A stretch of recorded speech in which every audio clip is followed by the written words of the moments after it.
जयपुर में Chanakya coaching centre बंद कर दिया गया है। सेंटर में काम करने वाले कर्मियों को वेतन नहीं मिल रहा है और लाखों रुपए की फीस देने के बाद छात्रों का भविष्य संकट में है। अभिभावकों ने चाणक्य के खिलाफ कोर्ट जाने का फैसला किया है और इसको लेकर अभिभावकों और छात्रों की ओर से प्रदर्शन किया जा रहा है। दरअसल सेंटर में काम करने वाले कर्मचारियों को भी काफी समय से वेतन नहीं मिल रहा था। लाखों रुपए की फीस यहां पर छात्रों से ली गई और उसके बाद कोचिंग संस्थान को बंद कर दिया गया है। कोचिंग सेंटर बंद होने की वजह से छात्रों की परेशानी भी बढ़ रही है।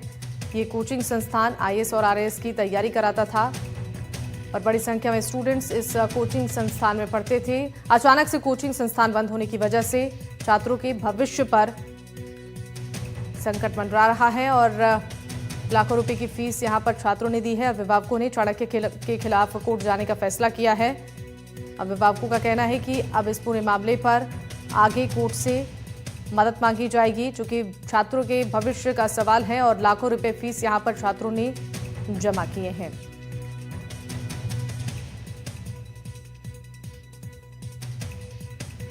जयपुर से बड़ी खबर, कोचिंग सेंटर बंद होने के बाद से ये आक्रोश छात्रों और परिजनों के बीच।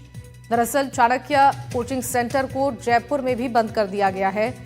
शिकायत ये मिल रही थी कि यहां पर काम करने वाले कर्मचारियों को लंबे समय से वेतन नहीं मिल रहा है। फर्जी कोचिंग बंद होने का विवाद थमने का नाम नहीं ले रहा है। इस बीच जयपुर के चाणक्य आईएएस एकेडमी के भी बंद हो जाने की खबरें सामने आ रही है और ये तमाम विद्यार्थी और अभिभावक यहाँ पर आकर प्रदर्शन कर रहे हैं। इनका कहना है कि पिछले 1 महीने से कोचिंग बंद है और इन सब ने जो फीस दी थी वह भी इनको वापस नहीं की जा रही है। लिहाजा अब इनके सामने एक नया संकट आ गया है कि जिस परीक्षा की तैयारी ये कर रहे थे, यूपीएससी की, कुछ स्टूडेंट्स ऐसे भी हैं जो कि अलग अलग प्रतियोगी परीक्षाओं की तैयारी कर रहे थे, उनके सामने अब संकट आ गया। हमारे साथ कुछ अभिभावक हैं, कुछ स्टूडेंट्स हैं, उनसे बात करते हैं।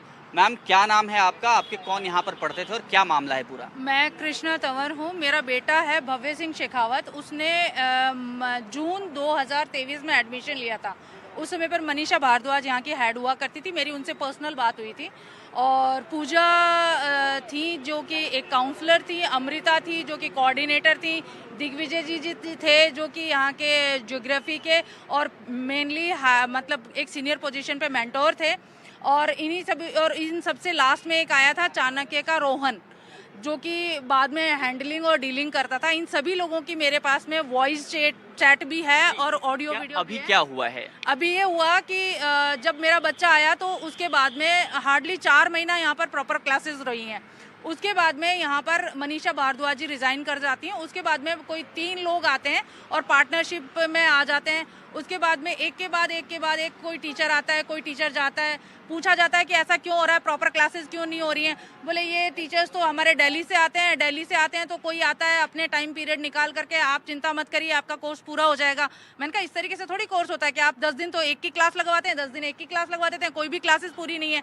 आपने तो इतना कमिट करा है कि हम लोग रिटर्न में आपको पेपर देंगे, पेपर को सॉल्व कराएंगे, इंटरनल आपका कंपटीशन करवाएंगे। बिल्कुल नहीं मिला हम लोगों को। इसके अलावा जैसे कि हम लोग आपका सी सेट करवाएंगे। सी सेट के अंदर question basis, internal question basis होते थे कंपटीशन के आधार पर, फिर उनके नंबर डिसाइडेड होते थे। पर्सनल मेंटोरशिप के लिए बोला गया था, वो भी कुछ भी नहीं मिला। कितनी फीस दी थी आपने और कितने दिनों की पढ़ाई हुई? मैंने 1,80,000 रुपए का पेमेंट किया हुआ है इनको कम्प्लीटली, लेकिन पेमेंट के लिए इनका time to time exactly reminder आता था, ma'am your payment is duly, it's a gentle reminder, please submit your payment. ऐसा करके 20-20 हज़ार रुपए की किस्तें गई हुई हैं और मेरे पास इन सब चीजों के फुल एविडेंस हैं कि जहां मैंने इनको पेमेंट करा है। आपके पास, आप किस चीज की तैयारी करती थी? अब अगर क्लासेस यहाँ नहीं हो रही हैं तो अब आप लोगों के सामने किस तरह का संकट आ गया है? मेरा नाम सपना चौधरी है और मैं यूपीएससी की कर रही थी प्रिपरेशन। मेरा एडमिशन दिसंबर 23 को हुआ था। मेरी मतलब 6 मंथ्स तक क्लासेस सही चली थी, लेकिन उसके बाद वैसे ही ड्रॉप होने लग गई थी क्लासेस। ये बोला जाता था कि एक होती है, एक नहीं होती है क्लासेस, तो हम आते थे उनके लिए भी। कभी 2 आवर्स की क्लास होती थी तो हमें आना पड़ता था, लेकिन इनका फिक्स शेड्यूल नहीं था। तो फिर अब यही है कि फ़ीस भी पूरी दे दी है और अब मैंने 150 पूरी दे दी। वैसे मेरी 175 थी, अभी रिमेनिंग है मेरी, और मैंने 150 पूरी दे दी है।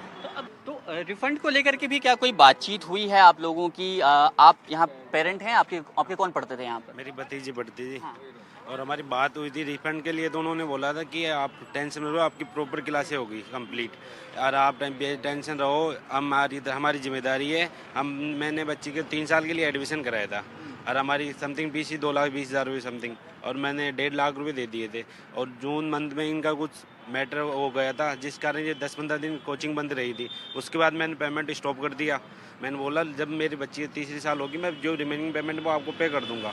तब उन्होंने बोला कोई दिक्कत बात नहीं है, कंटिन्यू क्लासेस चलाते। उसके बाद 1-2 महीने कंटिन्यू क्लास चली, फिर बाकी 2 घंटे क्लास लगना, फिर 2 दिन की छुट्टी, फिर ऐसे। को लेके अभी क्या कहा जा रहा है आप लोग? अभी तो सारे फ़ोन बंद आ रहे हैं, कोई फ़ोन नहीं उठा रहा। बिल्कुल, तो ये गंभीर मामला है। इन विद्यार्थियों ने, इनके अभिभावकों ने लाखों रुपए फीस दी है। इनको उम्मीद थी कि बच्चे यहाँ पर पढ़ पाएंगे और साथ ही साथ जिस भी प्रतियोगी परीक्षा की ये तैयारी करते हैं उसमें वो सफलता हासिल करेंगे, लेकिन ऐसा हुआ नहीं। कोचिंग संस्थान की तरफ से इनको कोई जवाब नहीं मिल रहा है।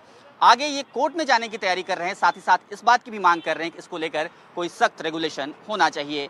जयपुर से कैमरा सहयोगी सुशील के साथ सोमू आनंद, NDTV।